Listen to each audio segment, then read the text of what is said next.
everyone, my name is Wrrn, and today I'm going to talk very mindful, very curiosity, very demure about the matters of happiness. But before I'm gonna start my talk, I want to ask all of you who's watching me right now one simple question. Have you ever owned at least one social media account? If you ever own one, it can be like Facebook, IG, Discord, and etc. whatsoever. Please raise your hand. Yeah, I'm one of you who own at least one social media account. Actually, I own 5 of them. I own like Discord, I own Telegram, I own IG, Facebook, and more WeChat. Well, there is research. According to research, 60% of human population, regardless of regions and ages, own at least one social media account.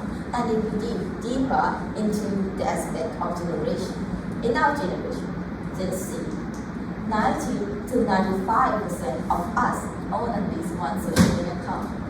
Actually, it was not quite concerning considering the fact that we grow up surrounded by technology. I used to use an iPad instead of books or e-books. This is a very interesting statistic graph that describes social media users over time in numbers. This is considering a million, and there's 2 critical points that I would like to introduce.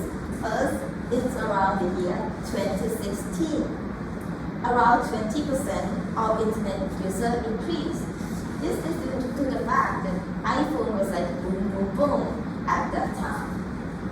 And the next big growth in number of social media users is around the year 2020 to 2021. 13% more than the previous year. This is due to the fact that the pandemic era, with the reductions of face-to-face interactions lead to us getting even more used to communicate online and because of the quarantine methods. But why are we so addicted to social media? Well, it's not mandatory for us to own it, right? Nobody is going to force us to install those applications on our phone. But nowadays, it was like we feel a little bit pressure to register in those platforms. We feel like we'll be falling behind if we don't know aspects of our friends' life they posted online. In my case, I want to tell you a very interesting story about myself. When I was like around the age of 12, I first installed my IG. At first, it was like my friend pressured me to install IG because we have to communicate online. It's so cool. Why you still use cell phone online? IG allow us to connect. It allow us to see more aspects of our friends' life.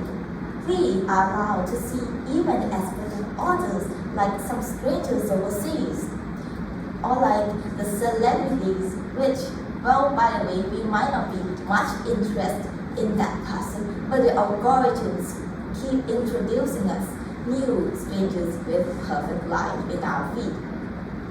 Back then, my feed was full of students who like high achieving, who want a JSO, who have very good academic background and financial background. For me, it was it put more pressure to me. I feel like I am not worth of being happy. But I asked the same question to my friend. When I'm doing research for this TED Talk, I asked many of my friends about the impact of social media to their life. Many say, well, I can see many people have perfect life, but I feel like I lack something. I feel like my achievements are so little comparing to theirs. And this is just like in my case. I feel like many of students, it can be anyone, regardless of the fact that you might think you are you got highest grade in your class, but if you compare your achievement to others' perfect life in the online, who might come from different financial background, who might come from different culture, who might come overseas, who might have like everything about them that differs from yours. But you start comparing yourself to others who like you don't even know. This is like I'm slowly building a toxic relationship to social media because like I am addicted to it, of course. Nobody's telling me to stop scrolling infinitely through my phone.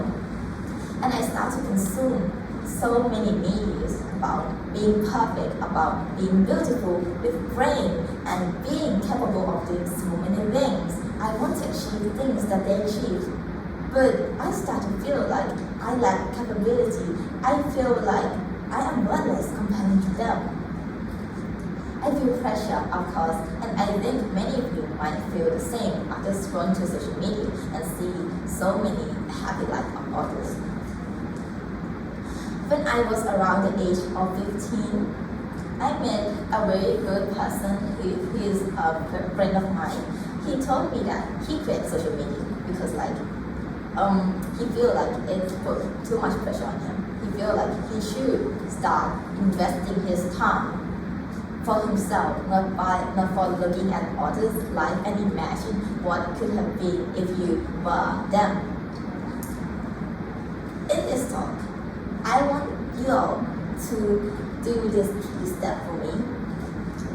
Because like most of us, I cannot say most of us because I didn't do statistically research, but many of us might feel the struggle of thinking that we are falling behind, of thinking that we are not going to be happy. We are less happy when we grow up, and especially in this era, which we can see so many perfect aspects of people online. I want you all to do 3 simple steps for me. First, set up your goals. It can be anything, like it can be anything very simple. You don't have to care about others' achievement that being shown online because like at the end of the day, people are gonna show like their perfect, their happiness online, but not their flaws, right? And for us, we know our flaws. We know that we are not capable of so many things, but you have your passion. You put your passion inside your goal. You can start by a very small thing, but I suggest if you like lack of discipline, you can start from very simple goals like you want to drink more water, you want to quit eating fast food, and if you want to like seek for academic validations, then try for a class or something like that. It can be very easy thing, like I said, drinking more water. And next, the second step I want you all to do is you have to plan what actions can lead to your achieving your goals. Like if you want to eat more water, if you want to drink more water, you can like, maybe you're gonna buy bigger water bottles, maybe you're gonna provide yourself a place where there's water fountain or find water fountain like in the area of your working space. And the third thing I want you all to do is put and invest your time on doing that task. You don't have to care about others' words. If they say like, oh, this achievement is so high, I love your capability. Well, they are so bad because like they don't trust in us. They are not us. They don't know that we have passion. They don't know that we have energy to do something that might seem so hard. Like I want to be a very rich single aunt when I grew up. And so many of my cousins like doubt my capability because they think that I will be able to be a rich person. Well, I have to prove them wrong, and I'm doing this. And I am on my way of attaining the fortune. You don't have to let others' words to strike into your mentality. It's not a bad thing though for you to feel like you feel tired of achieving your goals, but it's really okay. It's really fine. Yeah. Thank you.